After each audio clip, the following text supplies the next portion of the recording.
Olá, pessoal, tudo bom? Aqui, delegada Monique Brasil, para mais um caso de hoje, que, como vocês sabem, está imperdível. Então, já agora no começo do vídeo, já senta o dedo no like, que vocês vão gostar muito do caso que a gente vai analisar hoje. A gente vai falar sobre o caso da aluna de medicina, a Alicia Dudmiller, que desviou quase R$ 1 milhão da sua caixinha de formatura. Mas antes, se você não é inscrito nesse canal, se inscreva aqui no botãozinho embaixo, ative os sininhos das notificações, para que todas as segundas e sextas-feiras, quando eu publicar vídeo novo, você correr aqui comigo e assistir, então, mais um caso de crimes reais. Vamos para o caso de hoje? Logo após nossa vinheta.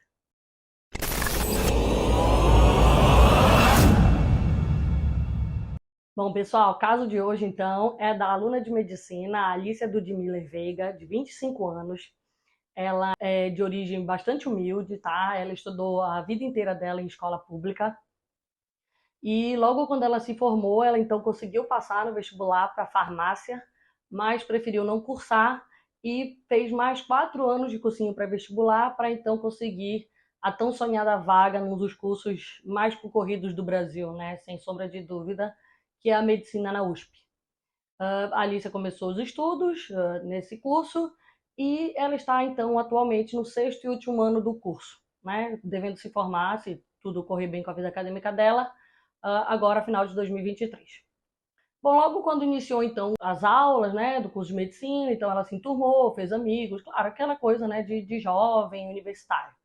E a turma, né, unida, decidiu, então, que seria interessante criar uma comissão de formatura para que, ao final dos 6 anos, eles pudessem se formar em grande estilo, né, numa festa dos sonhos. E assim foi feito. E a Alicia, então, ela galgou o cargo de presidente dessa comissão de formatura, né? Ela era presidente dessa comissão instituída para arrecadar o dinheiro necessário para se fazer a grande festa dos formandos de medicina da USP. Então, iniciou o processo de arrecadação desses valores e, inicialmente, quem era responsável por arrecadar e manter em depósito esses valores era a empresa AIS, né, de formatura. Ela tem expertise nesse campo, né, de cerimonial, de realização dessas grandes festas. E aí, assim foi, durante 4, 5 anos, a AIS recolhia o dinheiro dos alunos, né, o dinheiro que eles depositavam mensalmente, os dinheiros de eventos que eles faziam, com o intuito de levantar fundos, e mantinha o dinheiro em caixa. A comissão de formatura foi instituída, né, para que ao final fosse feita a festa. A festa tem data certa já, né? Seria dia 13 de janeiro de 2024. E aí, quando foi no dia 6 de janeiro, então quase menos, né, quase um ano, faltando um ano para a festa, a Alicia surpreendeu todo mundo escrevendo uma mensagem no WhatsApp, no grupo lá da comissão de formatura, então dizendo, olha, pessoal, me desculpem, mas o dinheiro que vocês acham que a gente tem, né, que é quase R$ 1 milhão, a gente não tem mais. Infelizmente, eu saquei o dinheiro, né, eu tentei fazer aplicações na tentativa de poder rentabilizar melhor esse dinheiro que estava lá parado. E como eu não tinha experiência nenhuma em investimento, então eu procurei uma assessoria, né, uma empresa especializada em investimento. Só que no final das contas, essa empresa, na verdade, não era nada disso.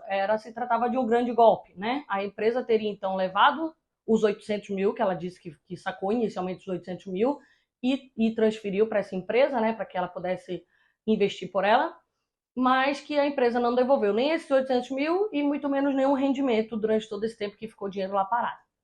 E aí ela disse, olha, eu fui vítima de um golpe, eu assumo a responsabilidade, porque eu não consultei ninguém para investir o dinheiro, eu simplesmente fiz por conta própria, mas assim, eu estava de boa fé, tentei fazer o que era melhor para a gente, não consegui.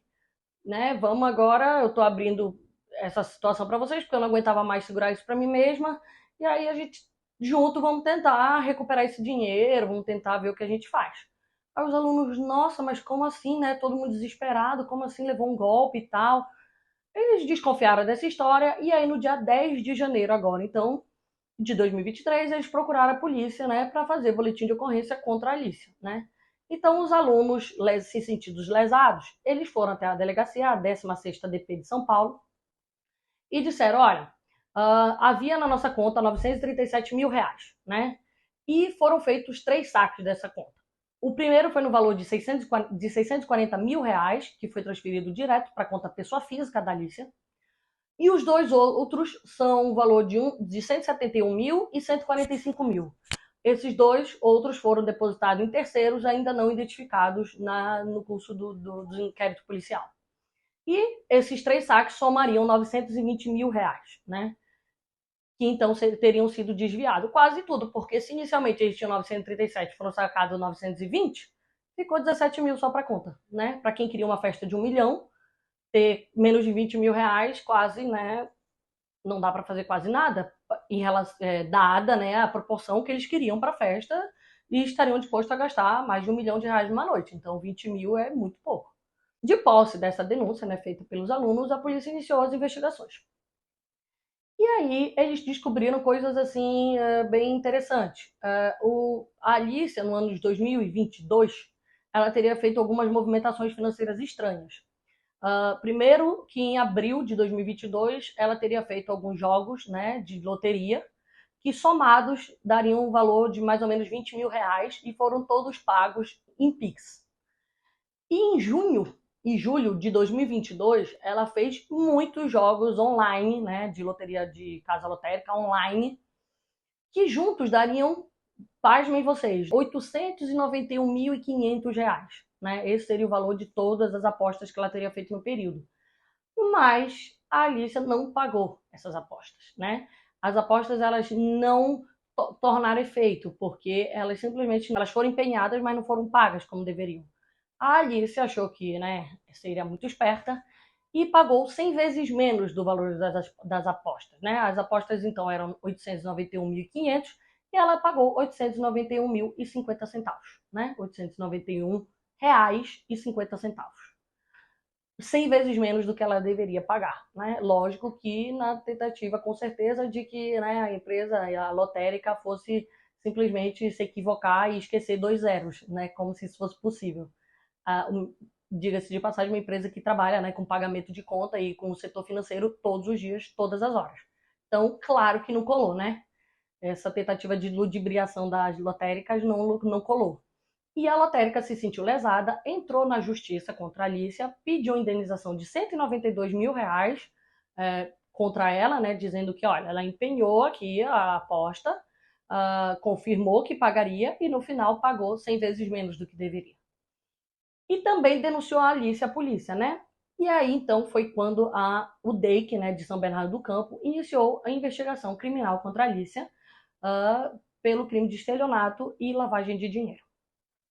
Então, só para contextualizar vocês, então aqui já tem duas situações, 2 investigações policiais em andamento contra a Alicia. A primeira da 16ª DP, né, cujo polo passivo são os alunos, né, os estudantes de curso de medicina, colegas da Alicia, e aí ela estaria sendo investigada por apropriação indébita. E a segunda investigação é do DEIC de São Bernardo do Campo, investigando a Alicia, então, o polo passivo seria as lotéricas, né, que ela tentou ludibriar, e a investigação seria por estelionato e lavagem de dinheiro. Então, funcionava mais ou menos assim. A Alicia, ela desviava, né, ela se apropriava indevidamente do dinheiro da caixinha por ela exercer o cargo de presidente da comissão, ela teria essa liberalidade, e se apropriava indevidamente desse dinheiro. Para lavar esse dinheiro, né, olha, da onde você tirou 1 milhão de reais, 800 mil, 600 mil reais? Ela, então, começou a apostar nas lotéricas, na tentativa de dizer, olha, eu ganhei dinheiro, por isso que eu tenho que dar uma justificada onde está vindo todo esse dinheiro. Só que ela não estava satisfeita só em se apropriar indevidamente do dinheiro da caixinha, ganhar por esse lado e lavar o dinheiro. Não. Ela tentou ganhar nas 2 pontas. Então, ela se apropriava indevidamente do dinheiro, tentava lavar na lotérica, mas ao mesmo tempo ela já dava o golpe na lotérica também. Ou pelo menos tentou dar o golpe na lotérica também. Dizendo que pagaria, então, 690 mil reais, né? Claro que daria muitos jogos. E pagando só 891 reais e 50 centavos, né? 100 vezes menos do que deveria. Então, assim, ela tentaria ganhar, né, nas 2 pontas. Não colou, né? E a Alicia se complicou cada vez mais do ponto de vista criminal.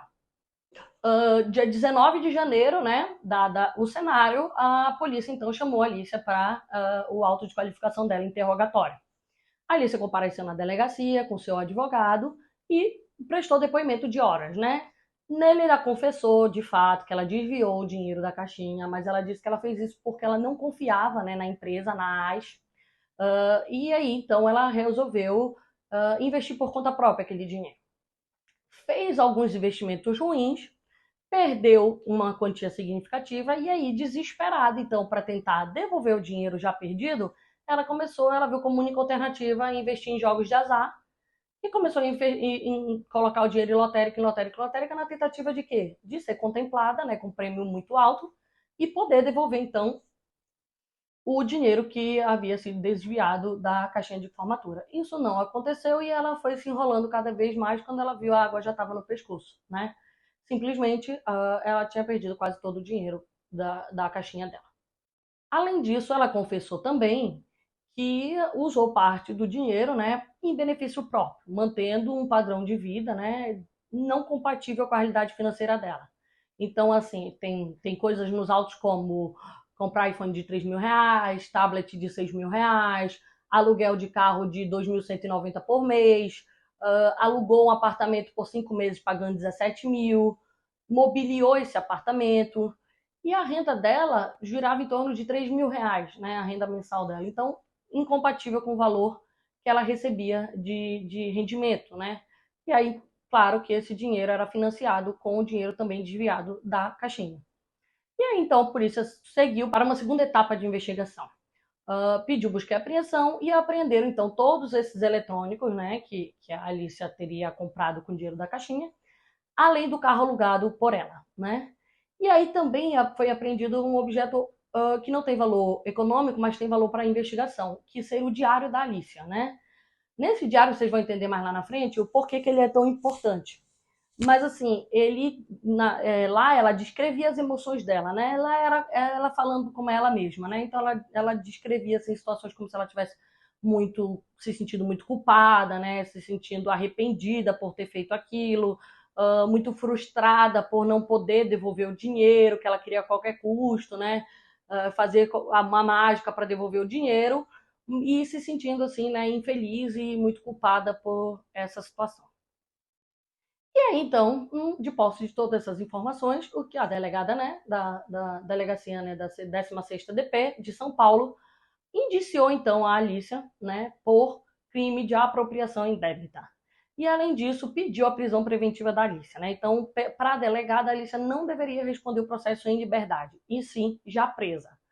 Ela alegou para isso, dizendo que a Alicia, primeiro, tinha risco dela fugir, né, uma vez que ela se apossou de uma quantia vultosa, né?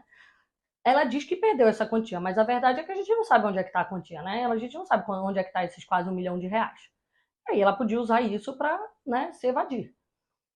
Ela também, segundo a delegada, ela podia também atrapalhar o andamento natural das investigações, o curso do processo. E, por fim, que eu acho que irritou bastante a delegada, e ela deixou isso bem claro no pedido de prisão preventiva dela, foi quando ela disse que a Alicia é debochada e tinha certeza da impunidade, né? Uma vez que ela saiu da delegacia na qual ela prestou depoimento sorrindo, né? E aí tem então a foto da Alicia saindo da delegacia, um sorrisinho assim, bem debochado, né? E isso irritou então a delegada responsável pela investigação, pedindo então a prisão preventiva da Alicia. Ok, até então, processo seguindo o curso natural, o que a gente vê todas as vezes de praxe. Mas aí então, todas as vezes que nós, Polícia Civil ou Polícia Federal, terminamos um inquérito policial, terminamos a fase investigativa, a gente envia esse inquérito então para o Ministério Público, né? A delegada fez isso, enviou para o Ministério Público. Chegou no Ministério Público, o promotor analisou os autos e mandou voltar os autos para a delegacia, dizendo que ele não concordava com a delegada, porque a delegada indiciou ela por apropriação indébita e o promotor achava que era estelionato, né? Bom, após realizado esses trâmites, o advogado da Alicia teria publicado nota, né, dizendo, olha, a minha cliente está sofrendo muito, né, ela está tendo os direitos dela violado por um pré-julgamento, né, ela está sendo julgada por antecipação e isso está causando danos à reputação dela, à imagem dela e à vida acadêmica dela. E ela, né, por fim, lá na nota, ele diz que ela se põe absolutamente à disposição para esclarecimento dos fatos. Bom, essa foi a última notícia que teve do processo, né? Vamos dizer assim, o último ato que teve nesse caso que a mídia divulgou. Em relação a essa nota do advogado, ela é bem ordinária, né? Porque a Alice ela vai explicar o quê? O que é que ainda tem para ela explicar? Uma vez que os fatos estão postos e ela, inclusive, já até confessou, né? Quem não quer ter a sua imagem manchada, não quer ter complicações em sua vida acadêmica, em sua reputação, deve se pautar e seguir o caminho da retidão, né? Deve optar por escolhas lícitas, que não foi o caso da Alicia. Então não tem muito do que reclamar em relação ao dano à sua reputação. Em relação ao Ministério Público e à delegada, é aquilo que eu disse para vocês. A gente vai entender um pouco aqui nesse canal, a gente não só narra os casos, o fato, né? Porque o fato está narrado. Foi esse que eu acabei de dizer, acabou com a nota do advogado da Alice. Mas aí aqui a gente não só narra o fato, como a gente aprende também direito penal, né? Aplicado à teoria, claro que vocês não vão precisar de um direito penal teórico, mas um direito penal interessante para que a gente consiga, porque assim, às vezes o leigo ele fica pensando, nossa, mas o que aconteceu, né, com o acusado? Ele vai preso, ele não vai preso? Por que ele está solto? Por que fulana foi responder um crime tal, um crime X? E aí é interessante a gente saber o mínimo de direito penal, isso não é para quem é aplicador do direito, quem é advogado ou qualquer coisa do tipo. Não, isso é conhecimento de mundo, pessoal, né? É cultura. A única forma de você ser cidadão é exercendo seus direitos. E a única forma de você exercê-los é conhecendo, né? Então é interessante a gente dar uma pincelada nessa nossa análise jurídica para que vocês entendam mais profundamente o caso. Então, vamos lá. O Ministério Público, pessoal, nesse caso, há uma treta entre o Ministério Público e a Polícia Civil, né? Há uma tretinha por quê? Porque o Ministério Público entendeu que é estelionato e a Polícia Civil entendeu que é apropriação indébita e o Ministério Público mandou voltar esse inquérito. É isso que não é normal acontecer, né? É isso que a gente não vê com frequência. Por quê? Porque o Ministério Público é o titular da ação penal. Quem aparece lá na capa do processo, então vai aparecer o réu, né, sei lá, fulaninho de tal, e a outra parte, a parte lesada, vai ser Ministério Público. Por que não aparece o nome da vítima lá? Porque se entende que todas as vezes, dependendo do crime, né, tem crime de ação penal privada que não entra nessa regra, que é só a vítima mesmo, mas a maioria dos crimes são de ação penal pública. O que quer dizer isso? Todas as vezes que se comete um crime na sociedade, entende-se que todos nós, né, que componhamos a comunidade, fomos lesados, né, porque turbou-se, né, o ambiente de comunidade, né, de harmonia. Então, o crime ele causa conflitos e por isso mesmo todos nós fomos lesados. E todos nós somos o Estado, né? E o Estado, em direito penal, em crimes, é representado pelo Ministério Público. É o Ministério Público que fala em nome do Estado. Então é por isso que ele é o titular da ação penal e não a vítima, e não a delegada, e não o juiz, e não nem ninguém. Quem é o titular da ação penal é o Ministério Público. Mas por que eu estou dizendo tudo isso? Quando o delegado termina a investigação, ele diz, olha, de acordo com o que eu estou vendo aqui, eu acho que é o crime A, né? Esse crime A é aquele artigo 121, homicídio, artigo 147, ameaça, artigo 213, estupro. Então, o artigo, essa tipificação, é o nome que a gente diz, que a gente dá para esse artigo, é a tipificação penal. Essa tipificação que a gente diz, então a gente olha o que aconteceu e diz, isso se enquadra no artigo tal, entenderam? Isso se enquadra no crime tal. Do delegado de polícia, ela é provisória, porque a gente não é o titular da ação penal, é o Ministério Público, como eu disse. Então, se eu olho para o caso e digo, não, é o crime A que aconteceu aqui, e coloco no inquérito policial, olha, eu indicio o fulano pelo crime A, e mando para o Ministério Público vai analisar o que eu fiz e vai dizer, não, mas eu olhando aqui não é crime A não, é crime B. Ele não precisa avisar para mim que ele não concorda comigo, ele não precisa pedir autorização, ele não precisa nada, ele não precisa mandar voltar os autos como ele voltou. É simplesmente ele dizer, de acordo com o que eu vi aqui, eu vou denunciar pelo crime B e acabou, né? Mas, no caso em questão, ele mandou voltar para a delegacia de polícia para que a delegada mudasse o entendimento. Isso não se faz, né? Porque, assim, o Ministério Público é um órgão, Polícia Civil é outro, são órgãos independentes. O Ministério Público ele não é hierarquicamente superior à polícia, ele não manda na delegada, a delegada de polícia ela não é obrigada a concordar com o promotor de justiça. Então, assim, se ele tem um entendimento que o crime é X e a delegada tem um entendimento que o crime é Y, ok, cada um fica com o seu entendimento. Ele é o titular da ação penal, ele denuncia pelo X, que foi o que ele achou. Mas a delegada continua achando que é Y. E acabou. Cada um com o seu entendimento. O Ministério Público não pode obrigar a delegada a entender que é crime X também. Entenderam? E nesse caso foi isso que ele fez. Ele mandou voltar para a delegada de polícia porque ele disse que é estelionato e não apropriação indébita. Há no direito penal, pessoal, uma máxima, né, até um princípio, que se diz que o réu, né, o acusado, ele não se defende da tipificação, do artigo 203, artigo 121, artigo 147, ele não se defende disso. Ele se defende dos fatos narrados, da historinha que está lá contada nos autos. Então, só para vocês terem uma ideia, assim, uma coisa bem esdrúxula, né? O fato criminal é o seguinte: fulano foi no supermercado, furtou 1 quilo de carne e voltou para casa. O supermercado viu nas câmeras, viram que era o fulano de tal, foi na delegacia e falou: olha, fulano de tal foi no nosso supermercado, furtou 1 quilo de carne e foi para casa. Aí a delegada deu início às investigações e tal, tá, ele furtou realmente tal hora, saiu do supermercado tal hora e levou para casa. Por algum motivo que não sei, ela colocou lá artigo 121, matar alguém, homicídio.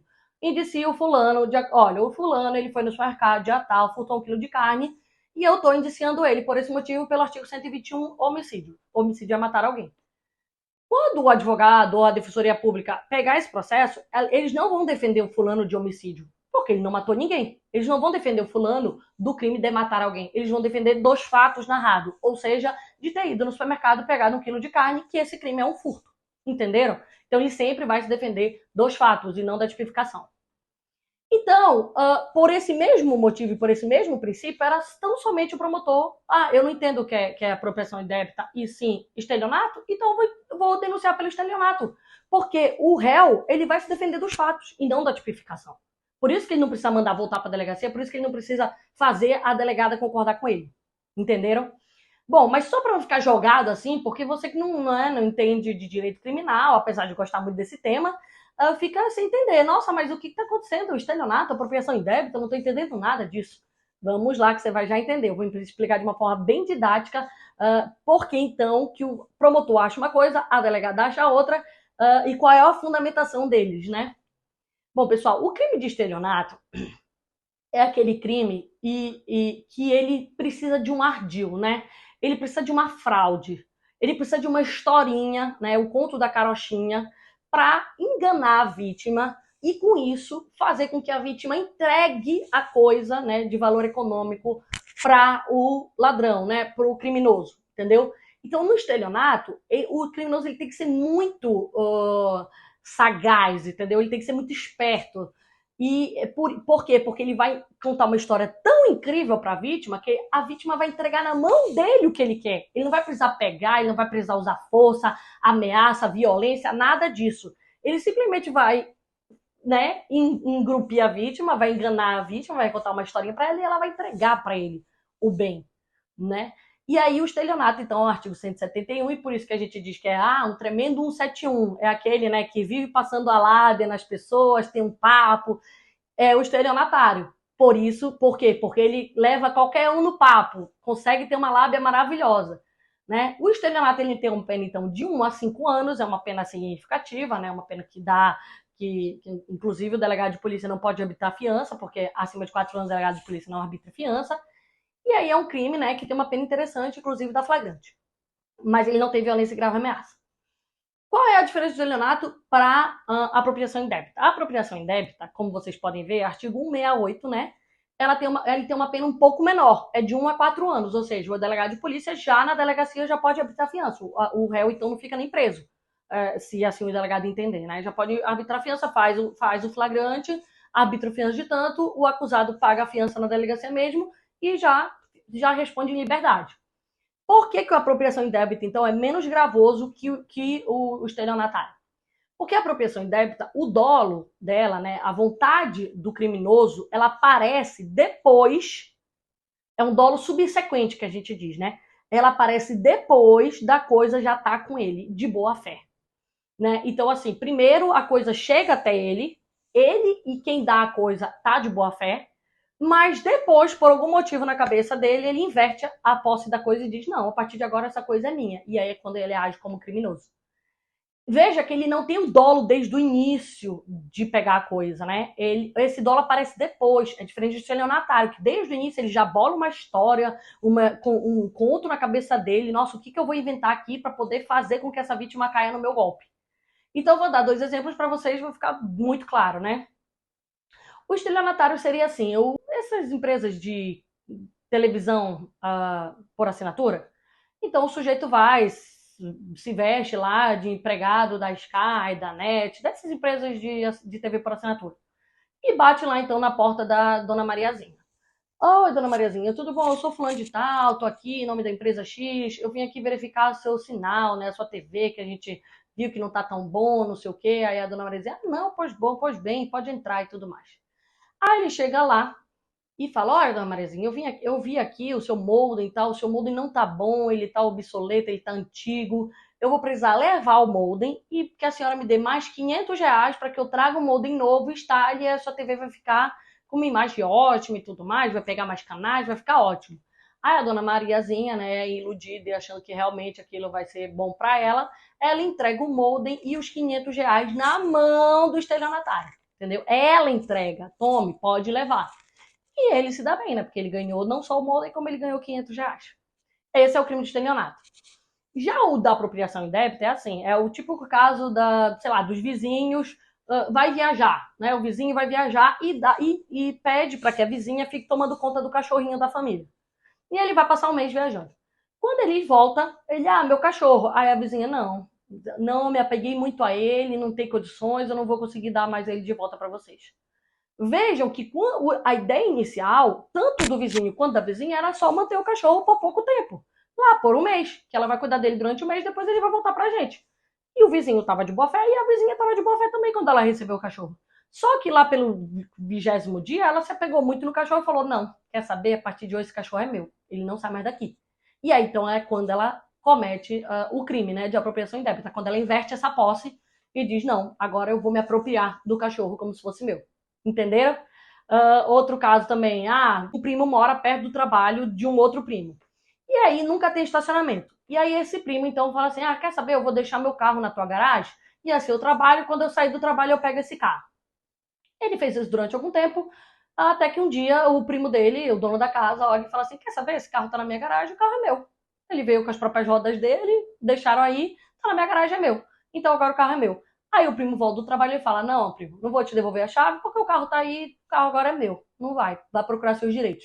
Entenderam? Então aí ele inverteu a posse de uma coisa que ele e o primo tinham acordado inicialmente, que era de boa fé, que um cuidaria pro outro e devolveria sem maiores problemas, e na verdade o outro entendeu que virou dono da coisa de uma hora para outra, cometendo então um crime de apropriação indébita.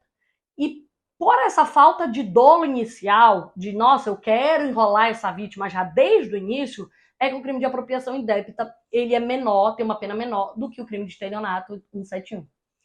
E aí então vamos aplicar então isso ao caso concreto. O promotor de justiça, o que ele acha então?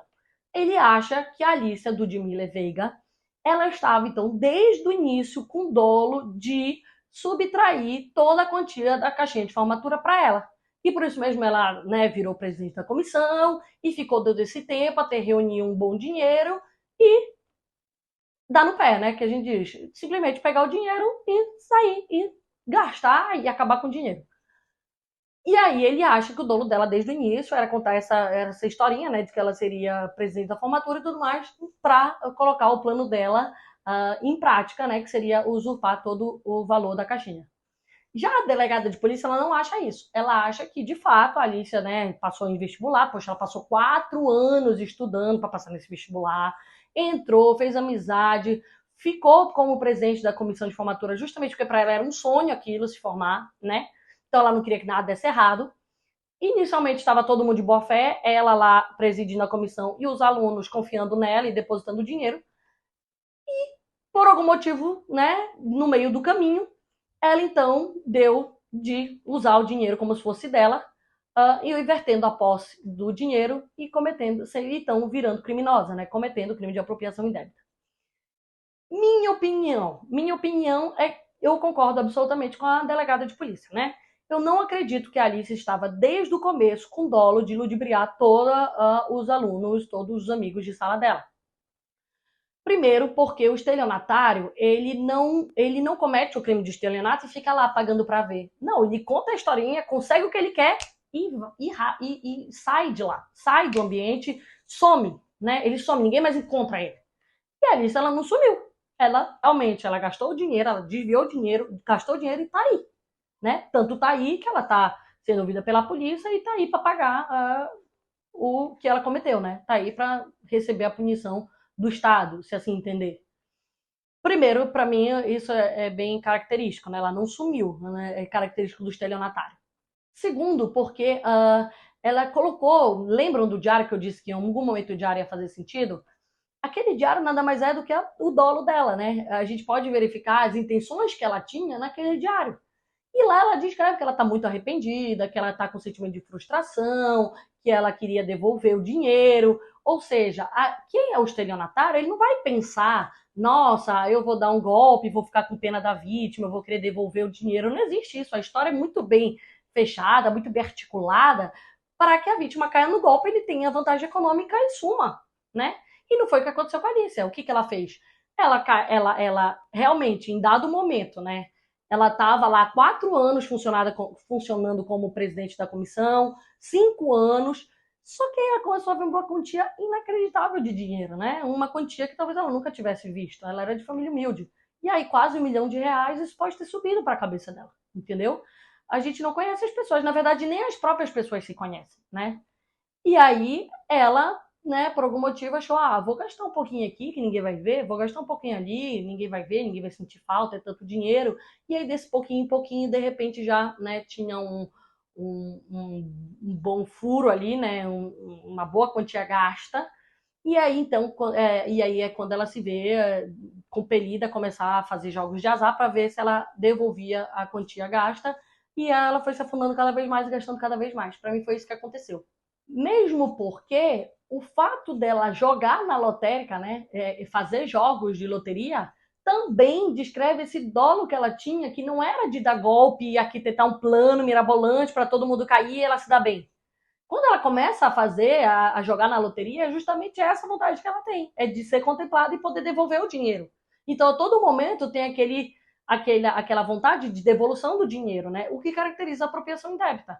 Porque ela inverteu a posse, ela começou a se fazer de dona do dinheiro, né? Quando ela começou a comprar tablet, iPhone e pagar aluguel de imóvel, ela começou a agir como se fosse dona da caixinha, né? E aí foi quando ela cometeu o crime de apropriação indébita. Mas a todo momento ela acreditava que ela poderia devolver aquele dinheiro, né? Ela não queria, o objetivo final dela, ao meu entender, não era dar realmente o golpe e desfalcar financeiramente a caixinha, que inclusive ela fazia parte. Então, para mim, a delegada de polícia tá acertada, né? Mas aí, essa situação, eles vão se entender lá, né? Delegada com promotor, eles vão, né, entrar numa concordância, enfim, ou não, e a delegada vai ver o que faz no inquérito para enviar novamente para o Ministério Público e o Ministério Público denunciar a Alice. Desde já, né, a gente já tá bem no comecinho desse caso, então, assim, qualquer atualização, todas as atualizações que forem surgindo do caso, quando a polícia devolver os autos para o inquérito policial para o Ministério Público, o promotor denunciar a Alicia pelo quê? Pela apropriação indébita, pelo estelionato, pelo furto, o que ele vai denunciar ela, e até o julgamento, as testemunhas, tudo. Quando o crime for andando, né, eu vou reunindo uma certa quantidade de informações e venho aqui a fazer a atualização aqui no canal para vocês ficarem a par tudinho do que está havendo, então, nesse crime, tá bom? Pessoal, agora sim, o final de todos os meus vídeos, né, eu faço aquela minha contribuição social, né? Aqui a gente gera entretenimento, né, porque para quem é apaixonado pelos casos de crimes reais, é maravilhoso a gente, né, poder ter a narrativa do que está acontecendo e por que aconteceu desse jeito, por onde foram as investigações policiais, como se chegou nesse resultado, que é muito legal, é bastante instigante, a gente adora, e isso gera o nosso entretenimento. Mas, assim, o meu papel principal aqui também é como delegada de polícia mesmo, né? Assim, na tentativa de alertá-los para que, então, vocês não sejam as próximas vítimas, né? Eu narro os fatos e a gente aprende uma lição, a gente tira alguma lição de todos eles, né? Ao final de cada um, a gente tira uma lição para que a gente não caia nas armadilhas, né, de muitos criminosos que tem aí Brasil afora. Então, aprendendo, né, com esse canal, nesse sentido, vem então aqui a minha contribuição social de hoje, dizendo para vocês o seguinte: todas as vezes que vocês se verem nessa situação de consórcio, né, onde cada um dá um pouco, né, de dinheiro, e esse dinheiro então é concentrado em uma determinada agência ou pessoa, para que então ao final, né, amealhada a quantia determinada, seja em benefício do grupo todo, né? Como é o caso da caixinha de formatura, por exemplo, e também outras situações que também são assim, todo mundo dá um pouquinho para que no final todos sejam contemplados. Não coloquem esse agente que vai concentrar o dinheiro como sendo uma única pessoa. Quando essa única pessoa tem o poder de transacionar todo o dinheiro que está ali. É uma questão de prudência, né? Como eu disse, a gente não conhece as pessoas e às vezes até a própria pessoa não se conhece. Ela acha que não, que nunca, ela não vai se corromper, mas quando ela vê muito dinheiro e às vezes ela, sei lá, tá passando por alguma necessidade muito séria, pode ser que aquilo, né, fale mais alto. Então, assim, coloque sempre no mínimo em nome de 3 pessoas, para que essas 3 pessoas sejam obrigadas a autorizar qualquer transação financeira. É muito mais difícil, né, 3 pessoas entrarem em conluio para lesar o resto do grupo, do que uma só pessoa poder fazer o que ela bem entender daquele dinheiro. Então, por exemplo, no meu caso, eu fui tesoureira da minha comissão de formatura, né? Mas eu não fui sozinha, eu e mais 2. Então, tudo que a gente tinha para fazer, pagar banda, pagar buffet, honrar com os nossos contratos, né? Tudo para o dia da festa, a gente fez no nome dessas 3 pessoas. Autorizava eu e autorizava os outros 2 tesoureiros. E aí, né, era cheque, era TED, era DOC, todo o dinheiro que saía da caixinha era autorizado por nós 3. Nenhum centavo saiu da caixinha que não fosse nós 3 autorizando. E a festa aconteceu, tudo mil maravilhas, né, a gente não teve nenhum contratempo. Então, assim, faça esse alerta para que, se você está nessa situação, né, de ter essa situação de consórcio, onde várias pessoas têm que doar uma parte, para que no final todos sejam contemplados, vejam quem é que está concentrando esse dinheiro. Se for uma única pessoa, saia dessa cilada o quanto antes, né? Saia dessa história. Ou então tente mudar a regra do jogo. Olha, não pode só uma pessoa, vamos colocar mais 2. 3 pessoas então autoriza a movimentação dessa conta. Se não quiserem, não aceitarem essa sua sugestão, saia disso, porque a chance de você levar um golpe, ela não é descartável, ela não é pequena. Muito pelo contrário, ela é bem relevante, né? E assim, para fechar com a chave de ouro, isso não diz respeito só a essa questão de caixinha de formatura ou esse modo de construir patrimônio através, né, desse modo de consórcio, desse modo de grupo. Isso diz respeito a qualquer coisa na sua vida em relação a dinheiro, né, pessoal? A gente trabalha bastante para ganhar nosso dinheiro e tudo mais, a gente dá um duro para entregar o dinheiro assim de mão beijada para criminosos, né, para 171, para estelionatários. Então, cuidem do dinheiro de vocês, mantenham o dinheiro de vocês sempre perto de vocês, né? Sejam vigilantes em relação ao dinheiro de vocês. Ajam com cautela, né? Aquela história de, vou dar o meu dinheiro pro amigo do vizinho investir para mim, porque ele é bom de investimento, ele sabe, ele ganhou, vai fazer um investimento de não sei quantos mil% por mês. Essa história é fantasiosa, pessoal. Não caiam nessa história. Eu vou dar pro meu primo, que ele vai comprar um terreno no interior tal, porque lá vai valorizar, não sei o quê. Isso não existe, pessoal. Pode até ser uma boa opção esse terreno do primo, ou esse amigo do vizinho, ou a tua mãe dando uma sugestão, teu pai. Escutem todos, né? Escutem seu primo, escute a mãe, escute tudo, mas tome a decisão por você. A palavra final tem que ser sua. Você tem que investir o seu próprio dinheiro em seu nome e no seu CPF. Não dê o seu dinheiro para terceiros investirem no nome deles e os rendimentos ele passar para vocês. Porque assim é muito fácil. De repente ele pode simplesmente dar um estalo na cabeça dele e falar: não, a partir de agora esse dinheiro que está aqui não é dele mais, é meu. E ele vai responder por apropriação indébita de 1 a 4 anos e você vai ficar sem nenhuma das suas economias, que muitas vezes você demorou a vida inteira para conquistar, né? Então pensem nisso, tratem o dinheiro de vocês com muito carinho, mantenha ele sempre sob sua vigilância e não confiem, sempre desconfiem do conto da carochinha, né? Quando a história é muito boa, muito mirabolante, muito dinheiro, você vai ficar rico e confie. desconfie bastante dessas histórias, né? Sempre chequem primeiro mas antes de vocês ficarem com rendimento menor do que esse valor estratosférico que estão lhe prometendo, mas ali constante e conseguindo dia após dia aumentar seu capital, do que acreditar, né, numa história dessa mirabolante e cair num golpe e acabar ficando sem nada. Então, com isso, eu espero que vocês tenham aprendido, né, essa lição, então, com o caso de hoje. Então, a gente fica por aqui e até o próximo vídeo.